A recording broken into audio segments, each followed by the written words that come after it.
Hey guys, this is chapter 23 video notes part 2. So if you guys remember, we were going over one sample hypothesis t-test. Just for the review, I'll read over the problem again. Apparently, the average heart rate of Americans is 72 beats per minute. A group of 25 adults participated in an aerobics fitness program to lower their heart rate. About 6 months after, the group was evaluated to see if the program had significantly slowed their rate. The mean heart rate for the group was 69 beats per minute with a standard deviation of 6.5. Was the aerobics program effective in lowering their heart rates? So in the last video, we went over the first part of PHANTOMS, which is an acronym that you can use to remember all the steps that you want to include in your problem for any hypothesis test. So here we went over the P, which is mu is equal to the true mean of population. The hypotheses, the H null would be mu equals given number from a source, and the alternative hypothesis would be mu does not equal mu zero or H null, or mu does not is greater than H null, or mu is less than H null. Here we listed the conditions, and before we explain them right here. It's slide 9 if you guys want to go back to the notes. We also named it, which was the one sample t-test, and the t would be y hat is equal to given sample mean. So usually you find that in your problem. The O would be mu of y hat is equal to the mu 0. The standard error would be of the y hat would be the standard deviation over the square root of n. The t would be the test statistic minus mu 0 divided by the standard error of y hat.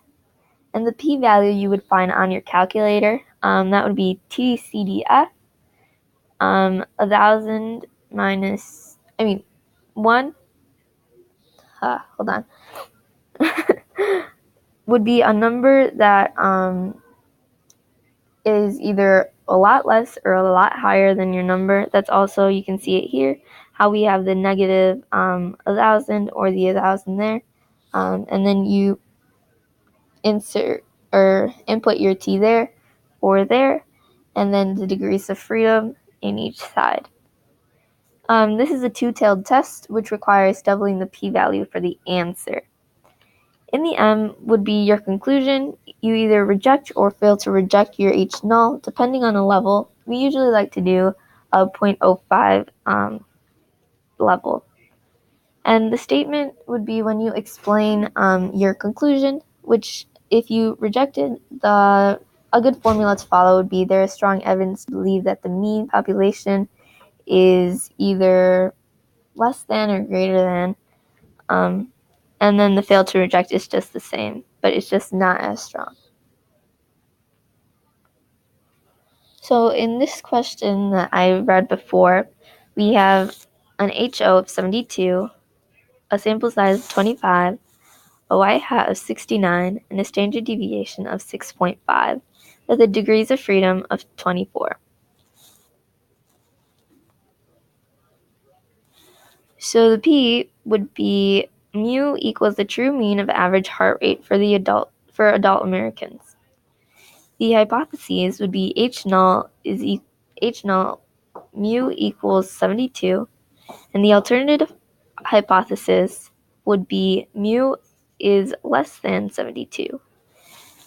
The conditions here we listed, and it states they're not random, but it represents the entire population. 25 adults that are in the sample is less than 10% of all adult Americans, and the data should be nearly normal, roughly symmetric, and unimodal, and we're just assuming that it is, just so that we can solve the problem. The name of this problem would be a one-sample t-test. Alright, so when we go on to solve it, we have our t right here, which is a y bar of 69.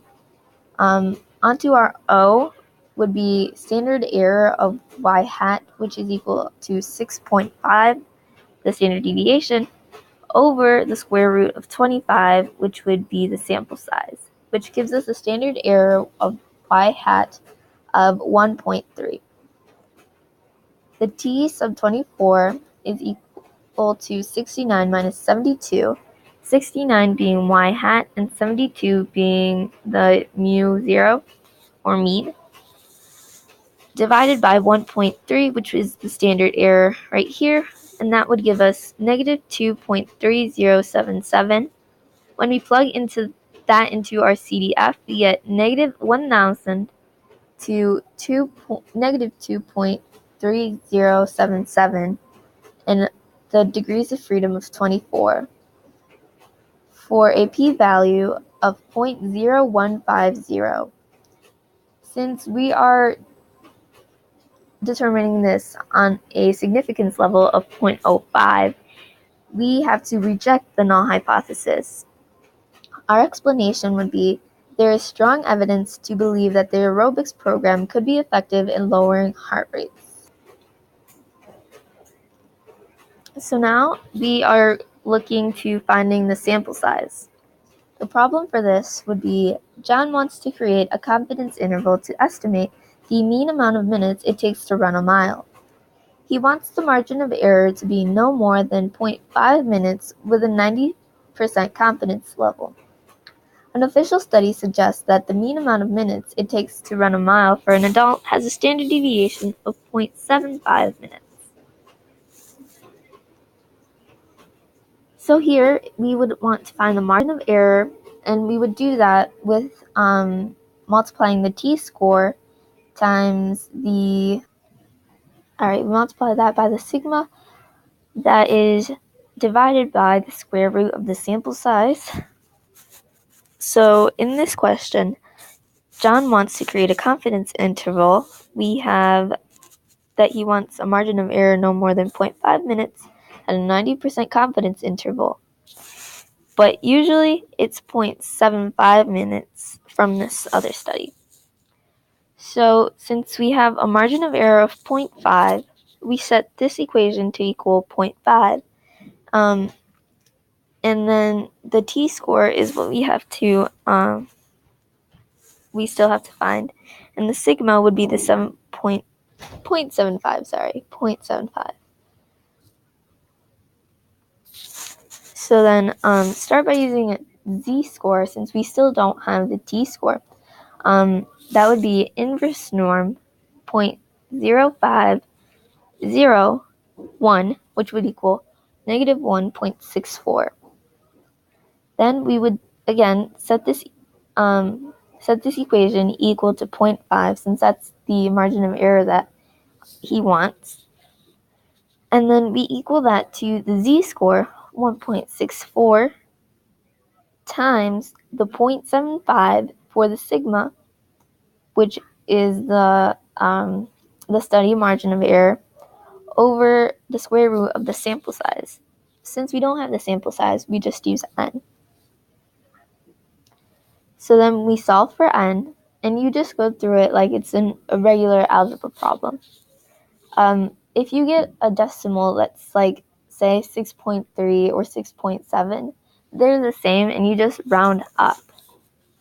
With the found n, find the t-score using interval t and plug that into the original formula again for the true sample size. So again, we just go through this equation in order to find the true, since at first we used the z-score.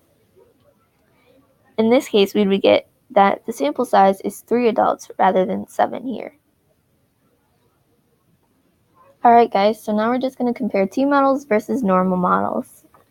The t-model is a small sample size and it changes the shape of the distribution, while normal models have larger sample sizes and it fits the standard normal model. Alright guys, I hope this helped.